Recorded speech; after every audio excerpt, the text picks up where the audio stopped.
오늘 이렇게 한번 인사할게요. 옆에 분들 보시면 서로 민망하니까 새벽이니까 곁눈질로 보면서 이렇게 한번 인사할게요. 살짝만 보고 사랑하고 계십니까? 라고 물어보세요.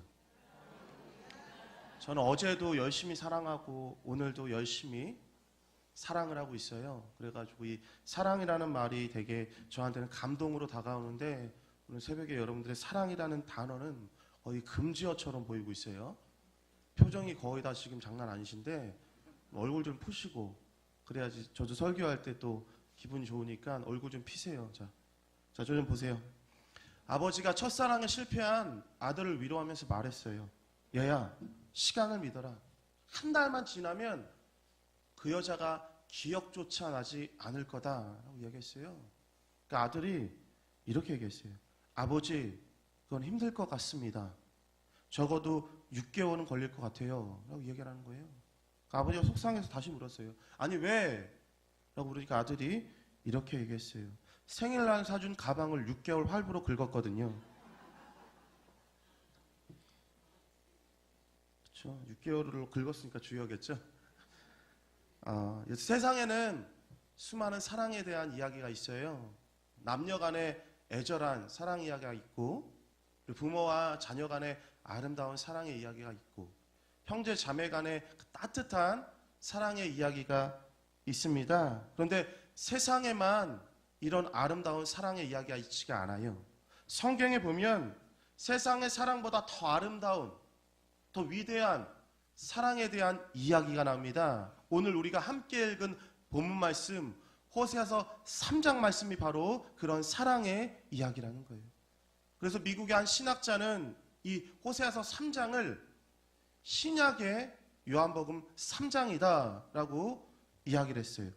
신약 성경에 많은 유명한 장이 있지만 사람들에게 물어봐서 신약의 가장 유명한 장이 어떤 장입니까? 라고 물어보면 많은 사람들이 요한복음 3장 16절 말씀이 들어있는 요한복음 3장이 유명하다라고 이야기할 거예요. 그런데요, 오늘 우리가 함께 읽은 이 호세아서 3장 말씀이 요한복음 3장 말씀과 내용이 되게 많이 흡사합니다. 요한복음 3장 16절이 유명한 이유가 뭐예요? 뭐가 나와요? 하나님의 사랑에 대한 이야기가 나오잖아요. 요한복음 3장 16절이 왜 유명하냐면 하나님의 위대한 사랑에 대한 선포가 나오기 때문에 유명하다는 거예요. 그리고 그 하나님의 사랑의 그 선포의 극치를 보여준 사건이 무엇일까요? 그게 바로 십자가의 사건이라는 것입니다. 우리가 함께 읽은 이 호세아서 3장 말씀이 그 십자가의 사랑의 그림자를 보여주고 있다는 것입니다. 호세아가 고멜을 사오듯이 하나님께서 이스라엘 백성을 구속한 그 사랑의 이야기를 상징적으로 보여주고 있는데요. 그것이 무엇이냐면 나중에 나올 그 십자가의 사건이라는 거예요. 여러분, 오늘도 하나님이 여러분을 사랑하시다는 걸 믿으세요? 정말 믿으세요? 여러분, 우리가 그렇게 지금 살아갈 수가 있겠냐는 거예요. 이 모습대로. 여러분, 우리가 왜 이 말세 시대에 하나님의 뜻대로 살아가지 못하냐? 요한 이야기합니다. 왜 그러냐면 하나님의 사랑을 놓치고 있기 때문에. 그 하나님의 사랑을 우리가 깊이 있게 깨닫고 살아가지 못하기 때문에 오늘 우리는 실패한 자리에서 오늘 우리는 연약한 자리에 계속 머물러 있다는 거예요. 그렇다면 우리가 이 마지막 세대에 마지막 시대에 정말 하나님께서 기뻐하시는 모습으로 살아가길 원하신다면 하나님의 사랑을 기억하셔야 돼요. 이 하나님의 사랑에 다시 한번 감격할 수 있어야 된다는 것입니다.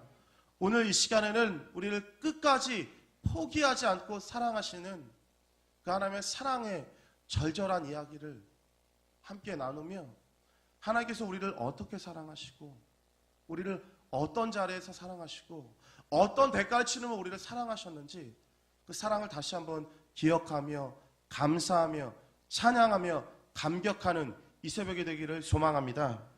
첫째예요. 하나님께서 이스라엘 백성들을 저와 여러분을 사랑했던 그 자리를 함께 보고 싶어요. 먼저 하나님께서 이스라엘 백성들을 사랑했던 그 자리를 보려고 합니다. 그 사랑의 자리를 1절 말씀을 통해 우리는 알게 되는데요. 1절 말씀 같이 한번 읽겠습니다. 시작.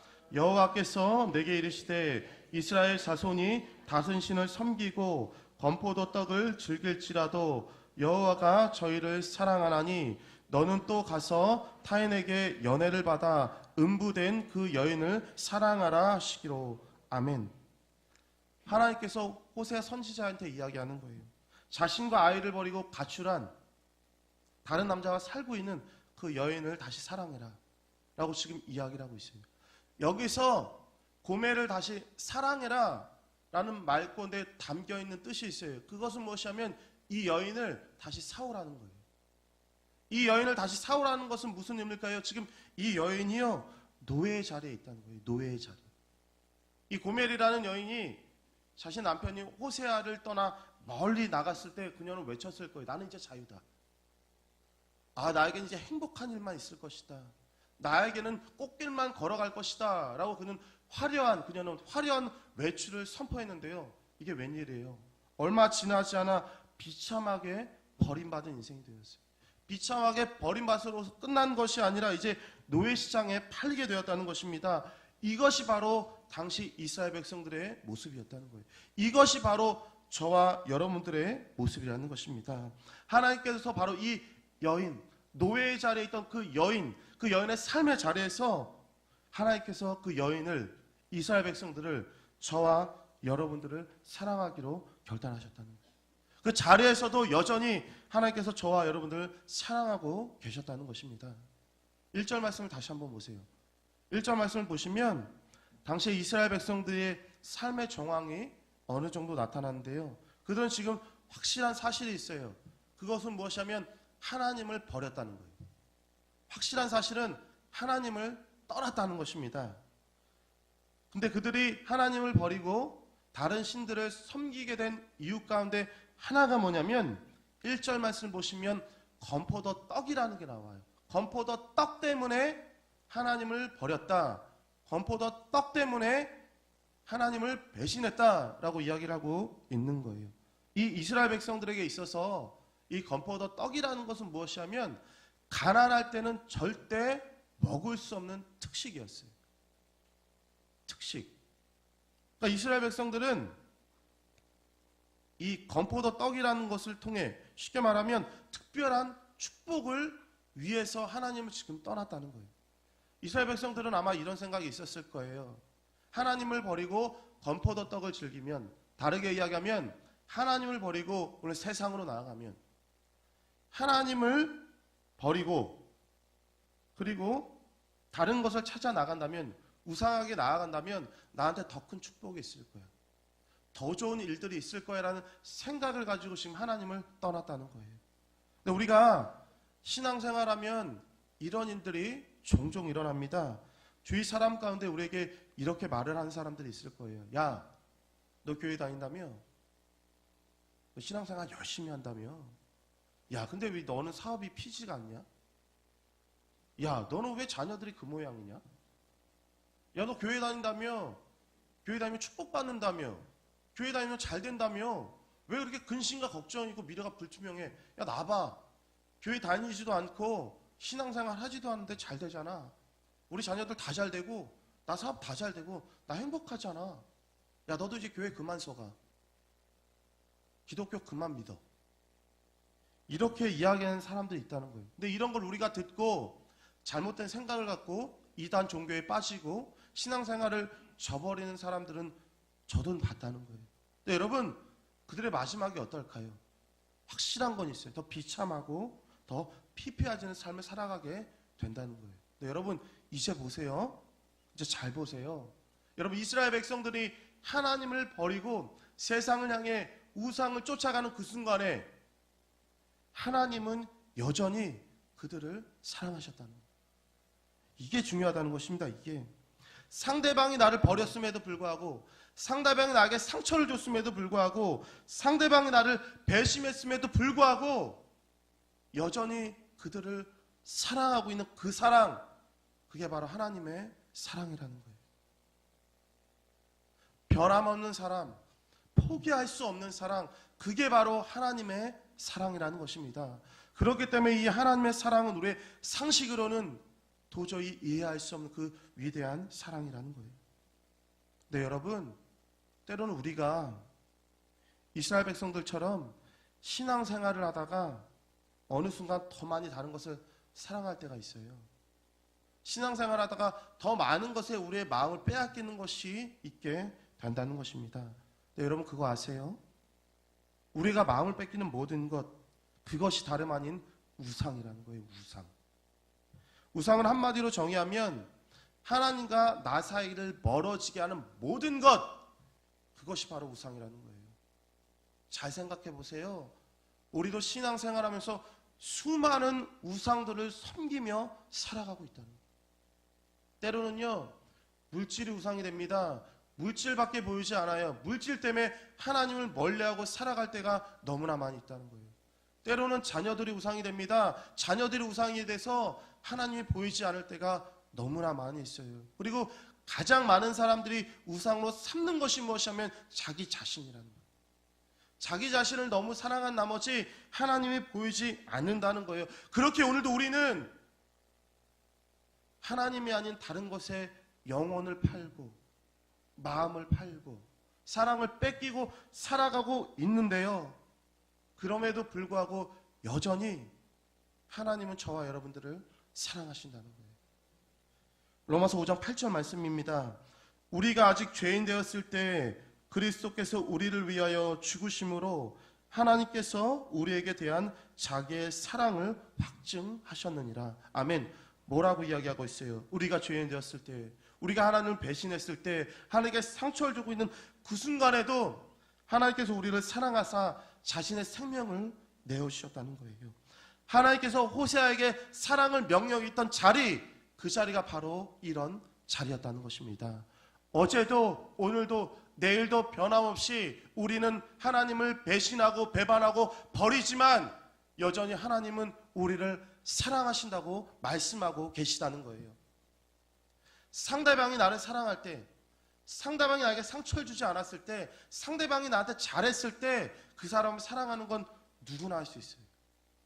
그런데요, 상대방이 나에게 상처를 줬을 때, 상대방이 나에게 비수를 꽂았을 때, 상대방이 정말 나한테 할 수 없는 실수와 아픔을 줬을 때도 사랑하는 것, 그건 진짜 위대한 사랑이잖아요. 그 위대한 사랑으로 하나님께서 저와 여러분을 구원하셨다는 거예요.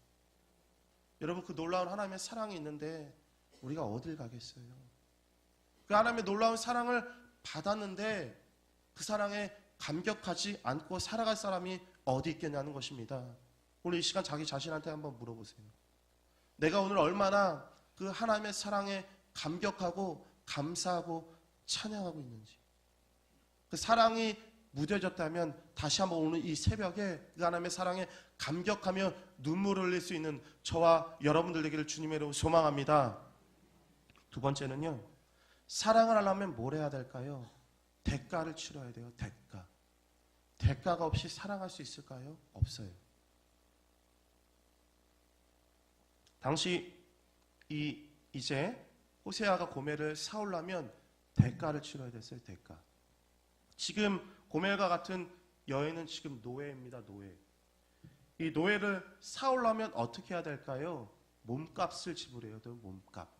근데 오늘 성경 말씀에는 이 고멜의 노예 같은 여인의 몸값이 얼마인지 정확하게 명시되어 있지 않기 때문에 우리가 얼마를 주고 호세아가 고멜을 사왔는지를 잘 몰라요. 근데 구약 성경을 보시면 어느 정도 짐작은 됩니다. 출애굽기 21장 말씀을 보면 어느 정도 당시 노예의 몸값을 추정할 수가 있어요. 출애굽기 말씀 보면 여자 노예의 몸값을 30세겔로 지정하고 있어요. 그리고 신명기 22장 말씀을 보시면 이제 누군가가 결혼하고 싶어요. 그러면 그 아내를 사오면서 그 처가댁에 50세겔을 주는 규정을 율법으로 삼고 있다는 거예요. 그러니까 우리가 대충 생각해 보면, 종합해 보면 아마 호세아가 고멜이라는 이 노예의 아내를 다시 사오려고 최소한 20에서 30세겔은 주고 사왔을 것이다라는 생각을 갖게 되는 거예요. 2절 말씀 한번 볼게요. 2절 말씀 읽겠습니다. 시작. 내가 15개와 보리 한 호멜 반으로 나를 위하여 절을 사고, 아멘. 노예였던 아내를 되찾기 위해 얼마를 들였냐면 은 15겔과 그리고 보리 한 호벨 반을 썼어요. 근데 이 보리 한 호벨 반을 돈으로 환산하면 얼마냐면 은 15겔이라는 거예요. 그러니까 종합해 보면 호세아가 고멜을 사오려고 얼마를 들였냐면 은 30세겔을 들였다는 거예요. 근데 그 당시 노종자의 1년 연봉이 은 5겔에서 은 10세겔이었어요. 이것을 감안하면 지금 자신을 버리고 떠난 여인을 사오려고 호세아는 어마어마한 돈을 지불한 거예요. 지금 우리로 말하면 최소한 3년치, 많게는 6년치의 연봉을 하나도 쓰지 않은 돈을 가지고 나를 버리고 떠난 그 여인을 사왔다는 거예요. 여러분, 상식적으로 가능하겠냐는 거예요. 이런 일을 감당할 사람이 있겠냐는 거예요. 제가 볼 땐 없다는 거예요. 호세아는 30개로 자신의 아내를 다시 되찾아왔습니다. 그렇다면 이 은 30세겔과 관련돼서 신약성에게 중요한 사건이 무엇일까요? 예수님을 가로는 자가 얼마에 팔았어요? 은 30에 팔았죠. 이것은 굉장한 중요한 의미를 가지고 있다는 거예요. 호세아가 고멜을 샀듯이 하나님께서 그렇게 우리를 사셨다는 거예요. 하나님을 버리고 하나님을 떠나고 하나님 나를 언제 사랑했어요? 나 하나님 없이 잘 먹고 잘 살 수 있어요? 라고 하나님을 떠나 화려한 외출을 한 우리, 그래서 비체만 인생이 되고 노예로 사는 우리를 되찾으시려고 다시 우리의 신분을 회복시켜 주시려고 그분께서 독생자 예수 그리스도를 이 땅 가운데 보내주셨다는 거예요. 그런데 한번 보세요. 우리 주님은 은 30세겔에 팔렸지만 주님은 우리를 구속하기 위해 구원하시기 위해 어떤 대가를 지불하셨어요? 생명을 지불하셨다는 거예요. 생명. 이것이 은혜이고 이것이 복음입니다. 여러분, 왜 복음이 싸구려가 아닐까요? 여러분, 많은 그리스도인들이 복음을 싸구려처럼 취하지만 우리의 복음은 싸구려가 아닙니다. 왜냐하면 주님께서 생명을 내놓으셨기 때문에. 여러분, 생명보다 가치 있는 게 어디 있어요? 근데 여러분, 우리는요 그 생명보다 가치 있는 복음을 싸구려처럼 취하고 살 때가 너무나 많이 있다는 거예요.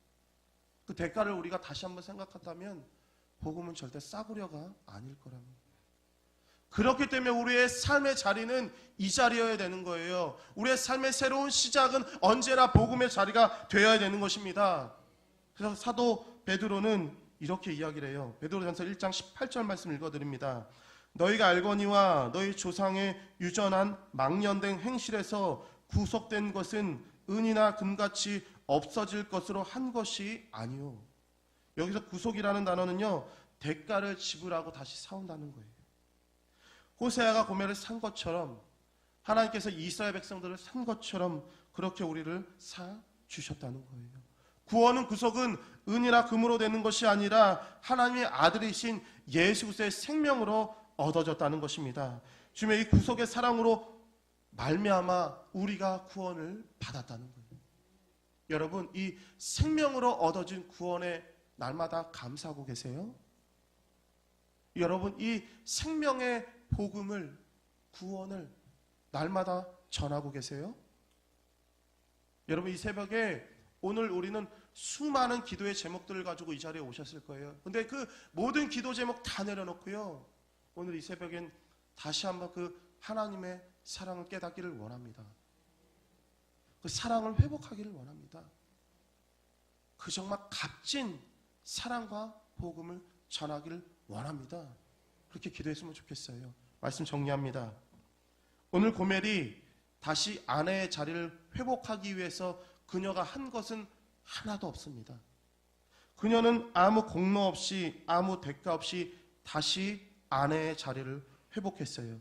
그런데 아내의 자리를 회복하기 위해 호세아는 대가를 지불했습니다. 은 30세겔을 지불했어요. 근데요, 호세아는 이거보다 더 큰 것을 지불했어요. 어떤 것을 지불했을까요? 호세아는 은 30세보다 더 큰 자기의 생명과 자존심을 내놓았다는 거예요. 그 생명과 자존심을 내놓은 사랑으로 말미암아 저와 여러분들이 구원을 받았습니다. 그 하나님의 사랑을 다시 한번 오늘 이 새벽에 느끼고요, 깨닫는 저와 여러분들 되기를 주님의 이름으로 축원합니다.